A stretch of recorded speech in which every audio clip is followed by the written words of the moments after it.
Hi, I'm Major Lee Hayden with the Lexington Fire Department Public Education Division, and today I have the honor of introducing retired Major Mike Horton, who was hired in 1974, serving 30 years, and retired in 2004. He was the first black paramedic in Lexington in 1982. He was also the first black promoted to the rank of major in 1994. Good evening, I'm Firefighter Greg Gurdon with the Lexington Fire Department's Public Education Division. Today I have the honor of introducing you to Lieutenant John Drake, Lexington's first black firefighter, hired in 1969, was Firefighter of the Year in 1990, retired in 2000 with 31 years of service.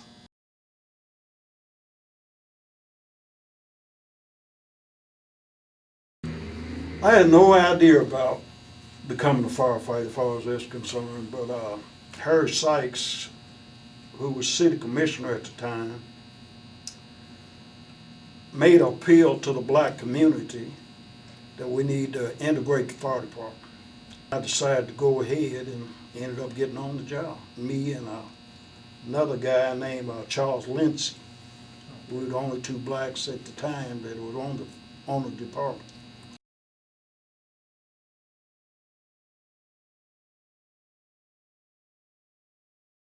I tell you what happened. What got me? I just got out of high school, and the John Turkey store before, and I'm sitting in Douglas Park, and Engine 10 come rolling down the street, and who did I see on the back of the truck? John Drake. So I didn't think much about it at the time, because I'd already signed up to get in the Air Force. But when I got to the Air Force, guess what field they put me in? Crash, fire, and rescue. So I did 4 years in the Air Force as crash firefighter. And then when I got out of that in '74, the fire department was hiring. And first, I didn't get hired. I was working at IBM. Then I got a call and told me that, I got hired. Little did I know that, like he said, Mr. Sykes and a bunch of citizens was complaining about the lack of minorities on the fire department. So I guess the divine intervention got me in it.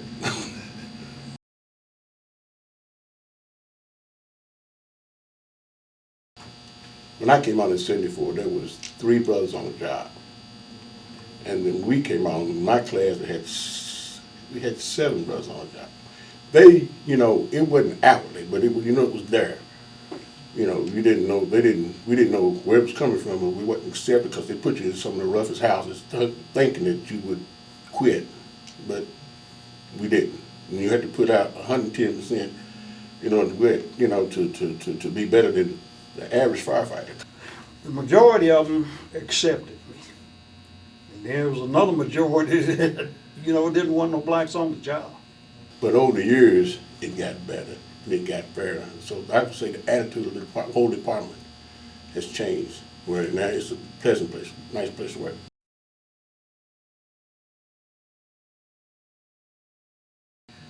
During my day and everything, they used to ride that tailboard, and that was really dangerous.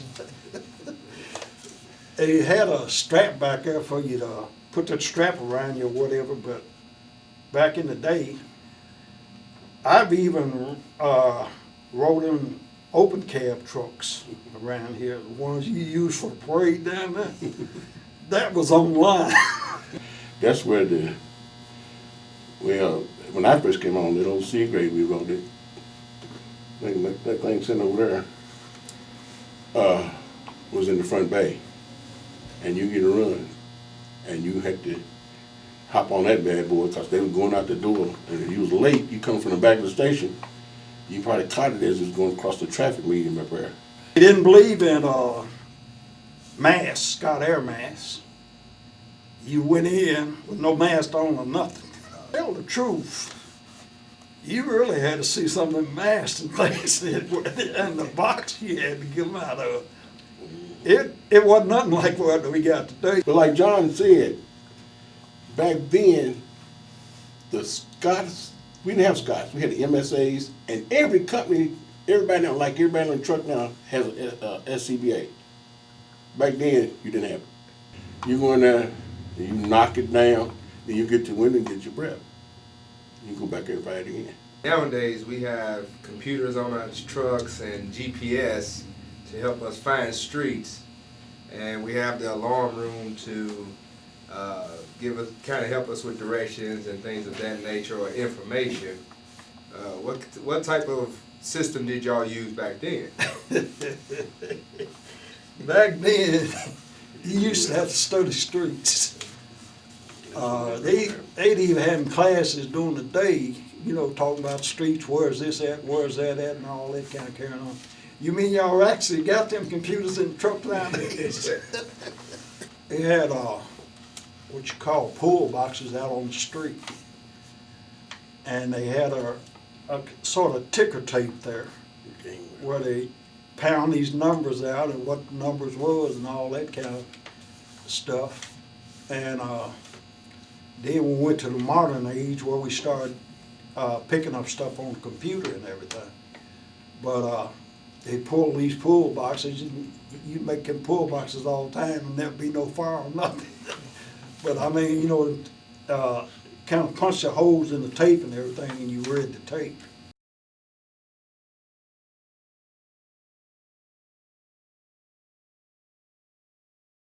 I first became a paramedic, and I was assigned to EC4, and I was on a real good crew then. And then when I went to EC1, and I was the officer in charge of that unit, the citizens of Lexington wasn't ready for a black guy to be in charge. So whenever we made runs and talking to the patient, they would always talk to my crew members. You know, when I asked the question, they talked to them. In fact, one guy even asked me, told me he didn't want me to touch him. So, but as time, it changed. But yeah, that was, the prisons, not only in the department, but in some parts of Lexington, it was like that. At the time, they were old gasoline powered engines that you had to ride, and get too hot, you had to pop the hood up, so they cool off. And we used to have protocol books that thick. We carried some of the stuff that they have now. We had the big old orange, monitors that we talked to. Were you in them station wagons? No, I wasn't in the station wagons. That's what they had when I was They here. had station wagons first? They had station wagon for, first frontline units. Yeah, in fact, I rode one as a unit. They get that stretcher in there, the patient couldn't raise up or nothing because the roof was up. Back then, they didn't do nothing. They just loaded you up in the back of that wagon and took you, because when I was took you a as quick teenager, as they could. when I was a teenager, believe it or not, I rode in one of them because I got my leg broke, and they called the ambulance, and that's what they hauled me in. And all they do is suck you back in there, put a little pill in your hauled you in there, and took you to the hospital. Wasn't no IVs, wasn't no monitors, wasn't no oxygen. Wasn't nothing like it. There was no talking to the doctors, to the hospitals, or nothing like that. Because see, the ambulance, we actually came from one of the funeral homes used to do it. Then it went to the fire department. It's nothing like these limousines they riding now.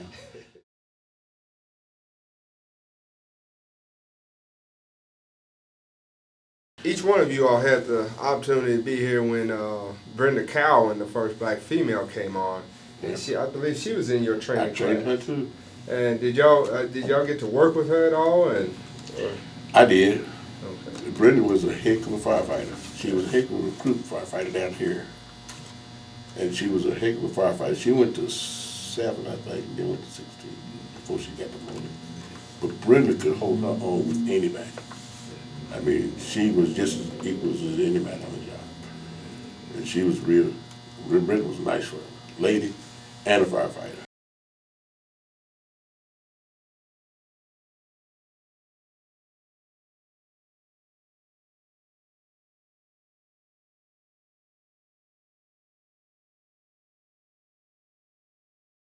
Well, I would like to think that it was institution of the minority women recruit and men and the minority firefighting program with me and firefighter Lisa Gamble. we were called down to talk with Chief McCombs, and they was getting some more pressure about the lack of minorities and women on the department. And he charged us with coming up with a recruitment program. And out of that program, you know, once we went to vision, we went all over the state recruiting. And the first year or two, we came up with 7 more brothers on the job. Well, I think one of the accomplishments that I made is, I think in 1992 or something, they decided to make me the firefighter of the year. That's when I was out 6, and Chief McCombs come out there one night and everything, and walked up to me and said, I guess I'm telling you, you've been recommended for the firefighter of the year, and that's one of the accomplishments. But By the time I became a district major, I had already been down training, and I've already trained half the department. So the district I went to, I knew all those guys. I'd already worked with them, so I had no problem with it. You know, just some of the older guys that had a problem with it, but you know, you got the rank, you got the bugle, so they got to do the same. So I say, as a whole, I was happy. I think another accomplishment is I seem to think, I want to think that I opened up the door for more blacks to apply for the fire department. And they had a few groups come on, and there was more blacks in some of these groups and everything that coming on. People was, I guess, was kind of awed to see a black man on the fire department. You know, you get a lot of kids that was sort of looking up to you, you know. And then once I became a company officer, I mean, people was real impressed. And then when I became a major, man, it was just, and this was in the 90s. I mean, you just didn't see that. And, you know, this black man directing these companies, you know, that was real impressive. I guess it's impressing people. What would be the biggest thing you would say you miss about being on the Lexington Fire Department? For me, The men. yeah, that's what I would say. The camaraderie of the guys on the truck.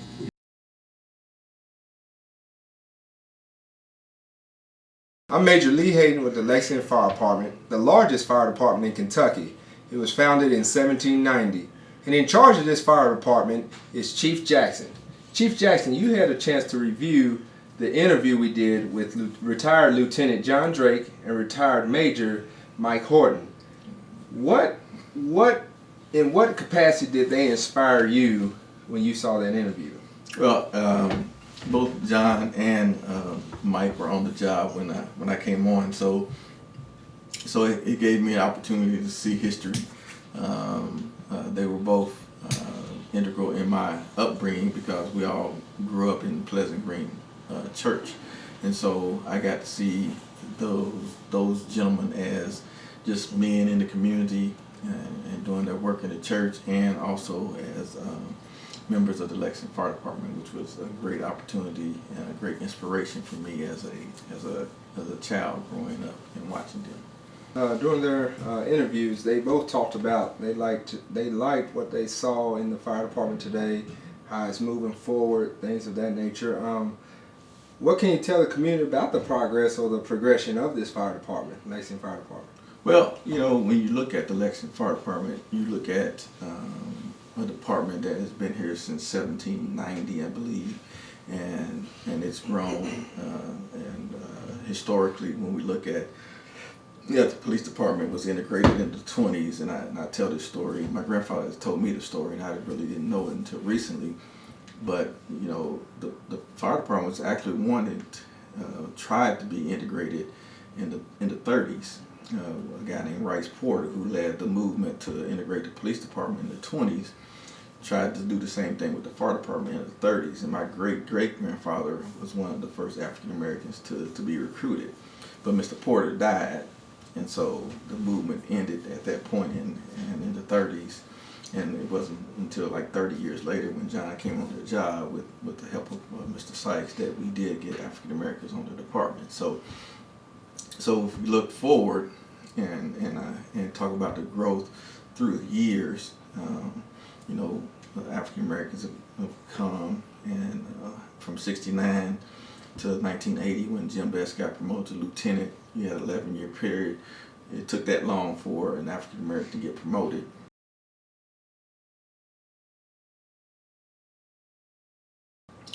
But in actuality, he came on in 1970, and he was promoted within 10 years. And then you come forward to, within my career, Mike Horton get promoted to major. He came on in '74.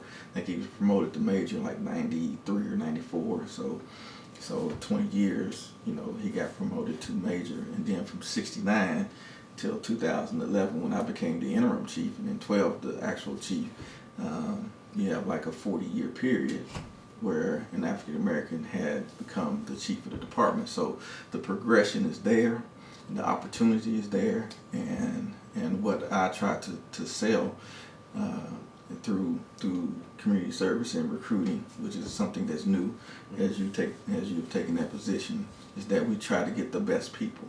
We don't focus on a particular group. What we try to do is get the best people for the job.